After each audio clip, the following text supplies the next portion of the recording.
കോളേജിൽ പോയത് വലിയ ഇൻട്രസ്റ്റ് ഒന്നും ഇല്ലാതെയാണ്. എങ്കിലും കോളേജിൽ ചെന്നപ്പോൾ ഒരു ഇൻട്രസ്റ്റിംഗ് കാര്യം ഉണ്ടായിരുന്നു. യെസ്, ബ്ലഡ് ഡൊണേഷൻ ക്യാമ്പായിരുന്നു. ഞാൻ ആദ്യം തന്നെ കയറി ബ്ലഡ് ഡൊണേറ്റ് ചെയ്തു. അമൃത ഹോസ്പിറ്റലിൽ നിന്നിട്ടുള്ള ഡോക്ടേഴ്സാണ് നമ്മുടെ കോളേജിൽ ക്യാമ്പ് നടത്തിയത്.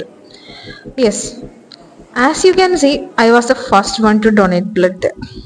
എനിക്കിത് സ്ഥിരമായതുകൊണ്ട് പ്രത്യേകിച്ച് ഇഷ്യൂസ് ഒന്നും ഉണ്ടായില്ല.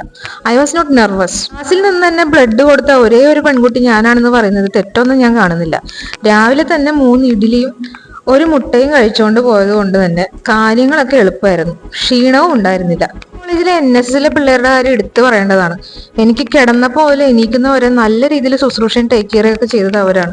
പിന്നെ ക്യാമറമാൻ എന്നെ വല്ലാണ്ട് അങ്ങ് സൂം ചെയ്യുന്നുണ്ട്. ഞാൻ കരഞ്ഞതാണ് തെറ്റിദ്ധരിച്ചിട്ടാണ് അങ്ങനെ ചെയ്തത് കേട്ടോ. എന്തായാലും ഒരു ജീവൻ ഞാൻ കാരണം രക്ഷപ്പെട്ടാൽ അതിലും വലുത് വേറെ എന്ത് വേണം.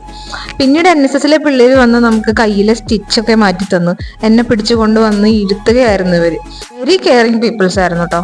പിന്നീട് ഈ സാറിന്റെ ഒപ്പം സർട്ടിഫിക്കറ്റ് ഒക്കെ പിടിച്ച് ഫോട്ടോ ഒക്കെ എടുത്തു. പിന്നീട് അവരൊന്ന് ട്രോപ്പിക്കാനോ ബിസ്ക്കറ്റൊക്കെ ആയിട്ട് ഞാൻ തിരിച്ച് ലിഫ്റ്റിൽ ക്ലാസ്സിലേക്ക് പോയി.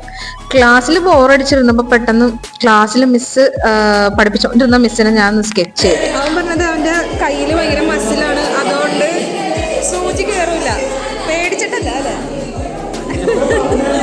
എനിക്ക് ഒന്നാമത്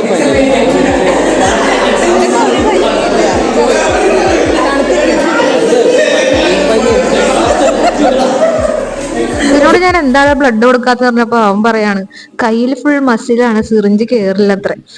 അങ്ങനെ ഞാൻ വീട്ടിലെത്തി ഭക്ഷണമൊക്കെ കഴിച്ച് കളരിക്ക് പോയി.